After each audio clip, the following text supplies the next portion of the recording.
Thank you. Okay. All right. Hi, everybody. Sorry for those technical difficulties. I'm Mallory Barnes, and I do a lot of linking remote sensing with eddy covariance data in the context of looking at land-atmosphere interactions. And so today I'm excited to talk to you about thermal remote sensing for terrestrial ecosystem science. And so a lot of the work and thinking and figures that I'm going to present today come from a review paper we recently wrote for the Journal of Ecology. And so the purpose of that paper was to try to talk about how thermal remote sensing is really important for plant biology, and it's a great opportunity right now for people to start incorporating thermal remote sensing into their studies. In contrast, the flux community is already doing a ton of remote sensing. And so I just wanted to start by acknowledging that. We're already looking at remote sensing and fluxes together. And so there's a lot of ways that we do that. Eddy covariance data is still kind of the gold standard for these land-atmosphere interactions, but remote sensing is really an important tool that allows us to do a few different things and extend the results of those eddy covariance observations to broader scales. So in our previous talk, we talked about how there's this context of remote sensing for upscaling some of these flux partitioning estimates. There's also a talk tomorrow about how remote sensing can help us monitor natural climate solutions and some agricultural ecosystems. We can use remote sensing to upscale carbon fluxes and water fluxes. And the talk following mine is going to be about partly about remotely sensed data and how that can be used to improve evaporation models. So this community is already really involved with remote sensing, but I wanted to talk specifically about thermal remote sensing today because it's a really exciting time in that field and there's a lot of opportunities.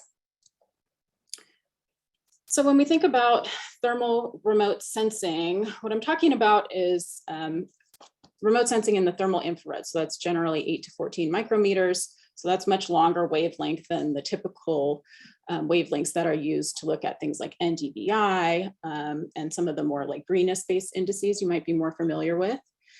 But the great thing about thermal remote sensing and remotely sensed surface temperatures that we get from it is that these surface temperatures are really a plant's eye view of what's going on. So these surface temperatures tell us a lot about the plant physiology and what they're actually doing. And it also tells us about how they are interacting with their environment. So that makes these surface temperatures really relevant to both water and carbon fluxes. Another really cool thing about thermal remote sensing that I'm trying to illustrate here with this figure is that we can look at these surface temperatures from leaf to global scales.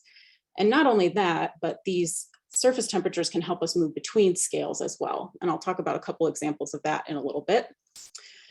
And then finally, in the context of climate change, which is something a lot of us care about, remotely sensed surface temperatures also represent a really important opportunity because it can help us assess the impacts of climate change on ecosystems and extend those results, spatially and temporally, which is a really important motivating factor for a lot of us who study fluxes. So like I said, right now is really a timely opportunity to start thinking about thermal remote sensing specifically. And that's for a few reasons. There's advances in data resolution, availability, and analytics. And I'm going to talk about a few reasons for all of those in a minute. So in terms of data resolution, we have a lot of new instruments that are coming online. So Stress is one that came out in the past few years. And so that's really exciting because it looks at plant surface temperature at this fine, 70-meter scale. And so that's kind of been a really exciting opportunity for a lot of us who think about things at the ecosystem scale. A lot of technologies are also becoming cheaper. So that includes things like UAVs that are able to look at have thermal capabilities. So we can look at canopies at really fine scales. So we could look at individual trees or even individual leaves in some cases. And then there's kind of still this one on the right here is still kind of these older satellites that are things like GOES, which is this is a picture of. And so those also get surface temperatures. And they've been around for a long time. So they have a good data record. And also some of them give you temperatures every 15 minutes. So that's also really important. I think there's the most exciting opportunities come in fusing some of these things together. So with these like high spatial resolution and high temporal resolution instruments, there's ways to fuse those data. So you could get really high spatial and temporal resolution. So that's where a lot of the excitement comes from for me.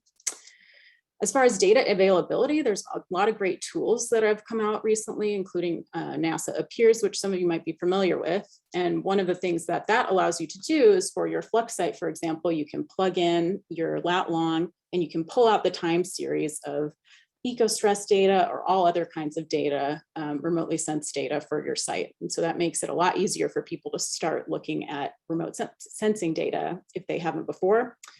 And then there's also really important advances in analytics. So that includes not only things, so this here is like a 3D orthomosaic. So that's from my thermal drone. And so that's millions and millions of points. And so now we can analyze these really fine scale, point clouds and that's, with the supercomputing revolution, that's really only become tenable in the last 5 years or so. And there's also these processing initiatives, including things by the FluxNet network and the OneFlux processing pipeline that make it so that we don't have to process a lot of this data. So now is just a great time to start thinking about thermal remote sensing. So how do we do it? So this is a figure from the paper I mentioned. And so here on this y-axis, we're going to have the temporal scale that we're looking at. And so this was inspired by my lawnmower, which we have our really fine temporal scale down here and our coarse temporal scale up here at months to years. And then we've got these 3 different spatial scales that we can think about in terms of leaf, canopy, and then like a regional global scale. So there's lots of different types of technologies that fall all along these, the breadth of this, spatial and temporal space. One thing I wanted to point out that's, something I alluded to earlier is that there's not a lot of great ways to look at, sub-daily diurnal changes in surface temperatures at a high resolution that's relevant to flux, like people who study fluxes. And so I mentioned there's some data fusion approaches potentially that could be relevant, but there's also a poster that Josh is having later today, Josh Fisher, where he's going to be talking about a private company called HydroSat that might be able to resolve that issue. So I've got this framework here. I've got these 3 ecological scales, the leaf, canopy, and regional and global scale. And so here I made this kind of like Brady Bunch style figure where I tried to outline some key questions at each of these scales where thermal remote sensing could really help us understand things. In the interest of time, I can't really go through most of them or any of them really, but if you want to talk about it more, please let me know, send me an email. And I wanted to talk briefly about some opportunities at the canopy scale, because that's kind of where a lot of us operate. The thing about the canopy scale is that it's really complicated. So there's lots of different processes that impact canopy temperatures that you have to consider when you're doing thermal remote sensing at the canopy scale. But I did want to point out that with the canopy scale, techniques could allow us to look both within and outside of flux tower footprints. So this is an example here from my thermal drone where I'm looking at some forest. And so what I wanted to point out here was 2 things. First of all, you can see the differences in temperatures between individual trees, which could allow you to look at the stress that individual trees are experiencing in your flux tower footprint. And secondly, you could look at the impact of differential pressures on trees within the flux tower footprint. So in this example, there's kind of this strip of clear cut land that's not in the flux tower footprint, but that's to illustrate how you could explore the impacts of external pressures on trees within a flux tower footprint.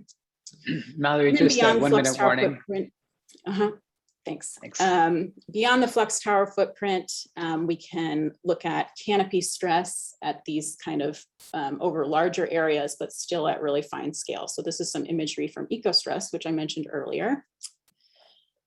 I'm not going to talk about that in the interest of time, but I did want to point out that including surface temperature as a predictor in machine learning upscaling can be really helpful. And that's something that I've found in my own work. And so finally, it's a timely opportunity right now to start looking at thermal remote sensing. thermal imagery can complement eddy covariance measurements of water and carbon fluxes. And it can also help us understand terrestrial ecosystems from the leaf to the globe. So with that, I am done. Thank you very much.